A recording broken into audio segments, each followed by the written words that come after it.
근데 사전 투표가 오늘 시작이 됐는데 아직도 이슈는 계속되고 있습니다. 이준석 후보의 3차 TV 토론회 발언, 후폭풍이 계속되고 있는데요. 조금 전에 9시에는 긴급 기자회견을 했습니다. 먼저 보시겠습니다. 해당 표현은 제가 창작한 것이 아니라 이재명 후보의 장남 이동호 씨가 인터넷 커뮤니티에 직접 올린 글의 순화된 버전이었습니다. 이미 법조계 자료와 언론 보도를 통해 사실관계는 확인이 되었습니다. 지난해 정보통신망법 등 위반으로 벌금 500만 원을 선고받았습니다. 저는 이동호 씨의 게시글 중 하나를 비교적 가치 중립적인 단어로 바꿔 인용했지만 워낙 심한 음담패설에 해당하는 표현들이라 정제하고 순화해도 한계가 있었습니다. 그마저도 불편함을 느끼신 많은 국민들께 진심으로 사과드립니다. 국민 여러분, 지난 3년간 우리는 김건희라는 이름으로 참담한 고통의 시간을 겪었습니다. 다시 김혜경, 이동호라는 이름으로 국민을 혼란에 빠뜨려서는 안 됩니다. 대통령 후보자에 대한 검증은 사생활의 문제가 아니라 공적 책임의 연장선입니다. 저는 그 점을 분명히 하고자 합니다. 저에 대한 검증 역시 얼마든 환영합니다. 그런데 지금 문제를 제기한 저에게 혐오의 낙인을 찍으려는 집단 린치가 계속되고 있습니다. 민주당, 시민단체, 그리고 유튜버 등이 총출동해 저를 향한 인신공격에 나섰고 사퇴를 겁박하는 시위까지 이어졌습니다. 상식의 눈높이에서 묻고 싶습니다. 제가 한 질문 가운데 어디에 혐오가 있습니까? 정말 성범죄자로 지탄받아야 할 사람은 누구입니까? 하지만 저는 굴복하지 않습니다. 진실을 덮으려는 시도에는 단호히 맞설 것이며 법적 책임도 함께 묻겠습니다. 오늘 오후 2시까지 사실관계를 반대로 뒤집어 저에 대해 방송과 인터넷 등에서 허위사실을 유포하거나 게시한 이들은 자진 삭제하고 공개 사과하십시오. 그러지 않으면 강력한 민형사상 대응에 나설 것입니다. 네, 이준석 후보 사과는 했지만 이재명 후보 아들 얘기를 하면서 이재명 후보도 같이 저격을 했습니다.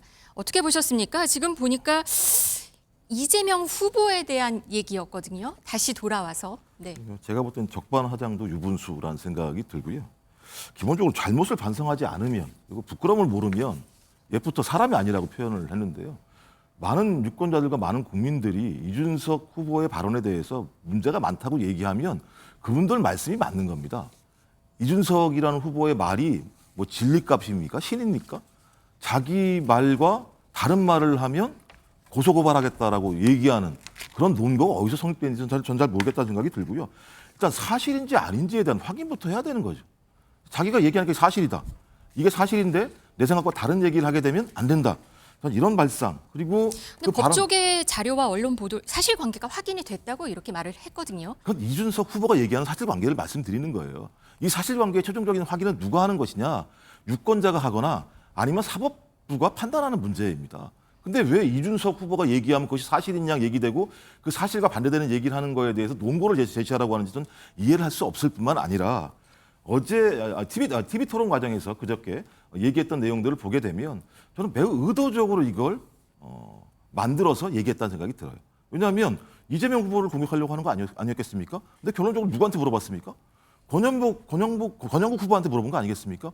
그럼 매우 준비가 됐다. 근데 그 준비된 내용이 어떤 거냐? 여성을 혐오하거나 아니 성적인 수치심을 자극하는 이런 내용들을 가지고 했다라고 하는 건 어떤 이런 문제를 정치적으로 활용을 해서 상대 후보를 비도덕적이라고 낙인 찍으려고 하는 행위를 한 것이죠. 본인이 역풍을 맞아서 지금 더 힘든 것 같은데요. 목적은 그게 아니었다고 지금 얘기를 하는 것 같긴 합니다.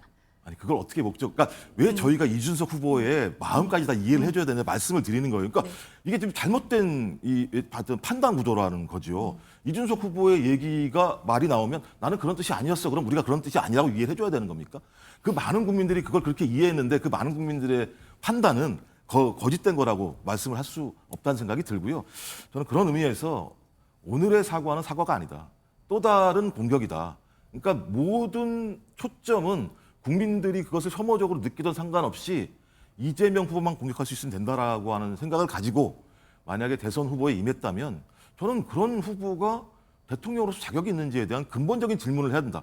특히 제가 볼 때는 언론과 방송은 저는 그런 질문을 해야 된다고 생각을 합니다. 국민의 대변인은 어떻게 보셨습니까? 일단 이준석 후보가 하고 싶은 얘기는 가족에 대한 검증이 필요하다라는 이야기고 거기에 네. 대해서는 국민들께서 대부분 동의하실 것이라고 생각을 합니다. 그런데 절차에 있어서 좀 문제가 있지 않았나라고 생각을 해요. 지금 나오고 있는 뭐 판결이라든지 그리고 공소장 이런 것들을 먼저 제시를 했었어야 되는 것이 아닌가라고 생각을 합니다. 이런 이야기들이 있는데 여기에 나온 그 벌금 500만 원을 받은 사람이 이재명 대표의 아들 이동호 씨가 맞습니까? 맞다라고 하면은 거기에 대해서 부친으로서 어떻게 생각하십니까? 그리고 또 지금 문제가 되는 거는 그러한 댓글뿐만이 아니라 그 상습 도박 의혹에 대해서도 같이 그 병합이 돼서 500만 원이 나온 것인데 상습 도박을 하는 가운데 있어서 2억 3천만 원의 판돈이 들어갔다는 것이 드러났거든요. 근데 이번에 이재명 대표가 대선 후보로 등록을 하면서 그 첫째 아들의 재산을 390만 원으로 신고를 했습니다. 그러니까 그 부분도 좀 국민들께서 의아하시기 때문에 여기에 대해서 차분히 물어봤었어야 되는 것이 아닌가. 네, 그리고 순서가 좀 잘못됐다고 그렇죠. 그리고 보시는 그 거군요. 말씀하신 그 워딩 같은 경우에도 굳이 방송에 있어서 그 말을 직접적으로 따섰을 필요는 없었다라고 생각을 합니다. 네. 본인은 순화를 했다라고 표현을 합니다만 어쨌든 생방송으로서 보고 있었던 국민들께서는 일단은 맥락 자체를 모르고 있는 상황이었고 그 표현에도 큰 충격을 받으실 수밖에 없는 거거든요. 차분히 절차적으로 문제 제기를 했으면은 지금 이준석 후보가 이야기하는 것처럼 검증의 단계로 넘어갈 수 있었을 것인데 갑작스럽게 그 워딩을 쓰고 그리고 조금 아까 행정관이 말씀해 주신 것처럼 이재명 대표에게 물어본 게 아니에요. 권영국 후보에게 이것을 질문했기 때문에 네. 더 국민들께서 의아하게 생각을 하셨던 것이죠. 지금 이준석 후보가 뭐 불편하셨다면 죄송합니다라고 이야기를 하고 있습니다만 말씀하신 것처럼 저도 여기에 대한 진정성이 조금은 떨어지지 않는가. 이 순서에 대해서 좀 문제가 있었다라고 생각합니다. 그렇군요. 이재명 후보는 오늘 사전 투표를 했습니다. 그리고 나오는 자리에서 기자들이 질문을 했거든요. 이 내용과 관련해서 어떤 얘기가 있었는지 보시고 오겠습니다. 후보가 TV 토론에 이어서 오늘도 그 후보님 아들 발언 관련해서 계속 표현을 하고 있는데 이에 대한 입장 혹시 어떻게 보세요? 이 엄중한 시기에 내란 극복, 민생 회복에 대해서 또 국가의 운명에 대해서 좀 더 진지하게 고민하는 그런 선거가 되길 바랍니다. 말을 하지는 않았네요, 특보님. 뭐 말할 필요가 없죠. 저런 것에 대꾸하기를 바라면서 아마 이준석 후보가 저런 발언을 했다는 생각이 드는데요. 그러니까 TV 토론할 때 핵심적인 내용은 뭐였냐면 권영국 후보한테 물어본 게 두 당은 그러니까 민주당과 권영국 정당은 성인지 감수성이 어떠냐 이렇게 질문했던 거예요. 근데 오늘 아침 얘기하는 건 뭐냐면 가족 검증으로 넘어가요. 그러니까 이런 맥락을 잘 짚어주셔야 된다는 생각이 들고요. 원래 하려고 했던 얘기는 그거였는데 성인지 다른 감수성이 있냐 쪽으로 없냐 물어봤던 가니까. 거잖아요. 근데 갑자기 네. 오늘은 가족도 검증해야 된다는 얘기를 하고 있어요. 근데 이준석 후보가요. 2021년 7월 2일 날 윤석열 전 대통령 장모가 징역 3년 선고가 돼서 법정 구속되니까 네, 대한민국은 연좌를 하지 않는 나라다라고 얘기했었고요. 네. 2024년 2월 18일에는요. 문명사회에서 연좌제에 동의할 사람은 없다. 저는 여야를 불문하고 가족의 일탈을 해당 정치인과 묶어서 비판하는 것은 지향해 왔다. 제가 볼 때는 이준석 후보가 이준석 후보를 부정하는 발언들을 계속 하고 있는 상황이거든요. 그게 과거 2021년도 이준석 후보의 발언인데요. 저희 준비했습니다. 아, 한번 그렇습니까? 보고 예. 오시겠습니다. 그 윤 총장 장모가 네. 오늘 법정 구속됐는데요. 네. 3년 징역받고 좀 어떻게 보고 계세요? 뭐 사법부의 1심 판단이기 때문에요. 뭐 그건 당연히 뭐 존중해야 되겠고요. 그런데 뭐 제가 그 전에도 말했던 것처럼 뭐 그분의 어쨌든 뭐 과오나 아니면 그런 혐의에 대해 가지고 대선 주자가 뭐 영향을 미친 것이 있느냐 없느냐가 아마 국민들의 잣대가 되지 않을까 그렇게 판단하고요. 대한민국은 어쨌든 연좌를 하지 않는 나라이기 때문에 뭐 그런 부분에 대한 것들은 국민들이 판단할 것이다 이렇게 봅니다. 저는 윤석열 전 총장의 입당 자격 요건에는 전혀 문제가 없다 이렇게 판단하고 있고요. 저는 뭐 그런 부분에 대한 제약을 가할 생각도 없습니다. 네, 과거 발언이 다시 또 소환이 됐습니다. 어떻게 보셨습니까? 그렇죠. 가족에 대한 검증을 어디까지 해야 되는가. 아마 뭐 그것은 지금 토론회 과정에선 불필요하다라고 말씀을 하시는 것으로 보이는데 윤석열 정부가 3년으로서 조기 종식하게 된 과정에 있어서는 민주당이 계속적으로 김건희 여사에 대해서 조사, 뭐 수사, 특검 이런 것들을 요구했던 것들이 무너지게 된 큰 계기가 되었다는 거. 국민들께서도 그렇게 받아들이고 계실 것이라 생각을 합니다. 네. 그래서 저희 국민의힘 같은 경우에는 아예 이번 22대 국회 안에서는 영부인과 관련한 법으로서 들어가는 예산이라든지 인력 이런 것들을 투명하게 하겠다 이런 이야기를 말씀을 드리면서 어쨌든 배우자들의 토론회라든지 꼭 토론회가 아니어도 이런 검증할 수 있는 장을 만들자라고 말씀했던 것이 바로 이런 부분들이었었거든요. 가족들에 대한 이야기들을 그냥 덮어놓고 갈 수는 없다라고 생각을 합니다. 이 사건은 결과적으로는 이동호 씨가 500만 원 벌금을 내고서는 지금 확정되고 마무리가 된 것으로 보이는데 국민들께서는 이 사건을 어제서야 알게 되셨거든요. 그러면은 이렇게 아들이 벌금 500만 원을 내고 거기에 있어서 어떻게 보면은 여성에 대한 비하적인 발언들이 여러 차례가 있었고 그리고 앞서 말씀드린 것처럼 이 상습 도박을 하는 과정에 있어서 700회 정도 상습 도박을 할 때 2억 3천만 원이란 판돈이 도대체 어디서 나온 것인지 이재명 후보 입장에서는 당연히 해명을 해야 되는 부분이라고 생각을 해요. 근데 앞서 말씀드린 것처럼 이준석 후보가 이것을 검증이 아니라 어떤 워딩이 먼저 나갔기 때문에 이준석 후보의 이 표현이 너무 과하다는 어떤 지적들로서 오히려 검증의 기회를 놓친 것이 아닌가 네. 전략적 실패가 있었다라고 생각합니다. 어제 이준석 후보 유세 모습 한번 보시고 오겠습니다.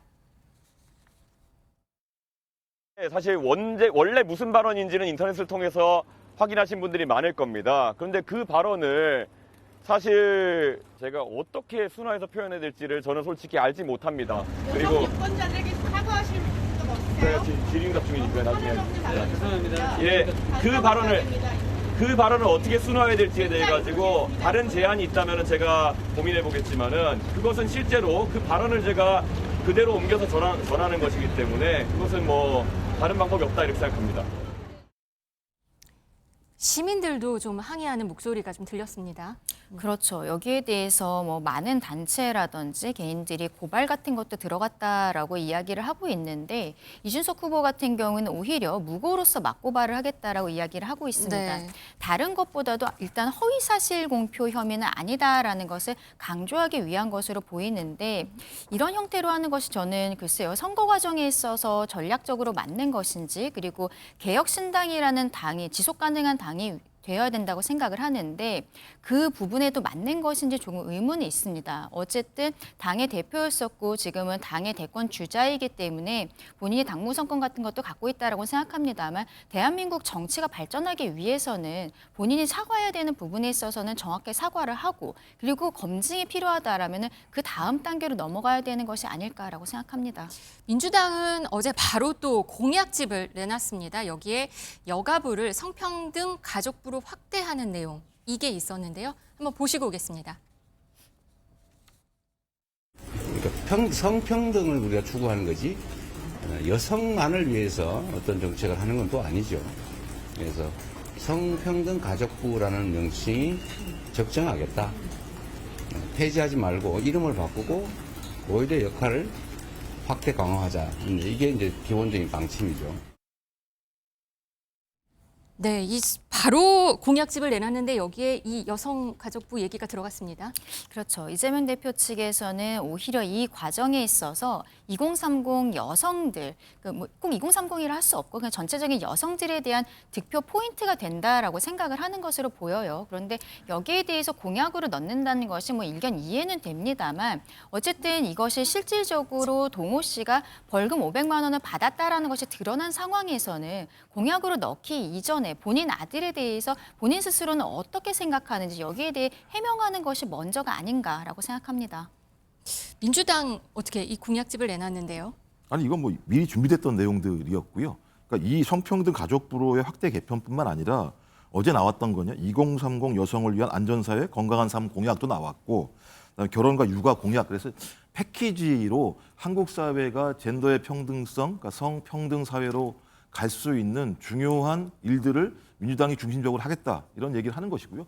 앞으로 다 아시겠습니다만 3, 4차 산업혁명이 벌어지는 상황 속에서 여성들의 어떤 힘이라고 하는 것이 앞으로 산업 발전에 매우 중요한 역할을 할 수밖에 없는 것이다. 그럼 그런 사회로 전환할 수 있도록 사회 시스템을 바꿔야 된다는 생각들은 민주당 내부에서 계속적으로 나왔던 내용들입니다. 그런데 뭐 말씀하셨던 것처럼 그저께 이준석 후보의 그런 발언이 나왔기 때문에 민주당이 얼마만큼 젠더 평등성, 성평등성을 추구하는지에 대해서 국민들에게 알리기 위한 측면이기 때문에 저는 매우 적절한 타이밍에 이런 것들을 통해서 여성을 혐오하거나 젠더를 갈라치려고 했던 이준석 후보의 과거 정치 행태가 한국 사회를 파행으로 분열로 몰고 간다라는 측면들을 좀 부각시키면서 민주당을 비롯한 건강한 정당이라면 성평등 이런 사회를 통해서 우리 사회가 훨씬 더 통합적으로 가야 된다라고 하는 부분들을 강조하기 위해서 어제 이런 공약들을 패키지로 국민들에게 발표한 것으로 이해해 주셨으면 좋겠습니다. 이준석 후보는 오늘 아침에 나온 기자회견에서 어디서든 어떤 조건이든 후보 간 토론에 응하겠다 이런 제안도 했습니다. 뭔가 토론을 다시 한번 제안을 하기도 했는데요. 역공을 맞는 듯했는데 이번 기자회견으로 또 어떻게 흘러갈지 좀 지켜봐야겠습니다.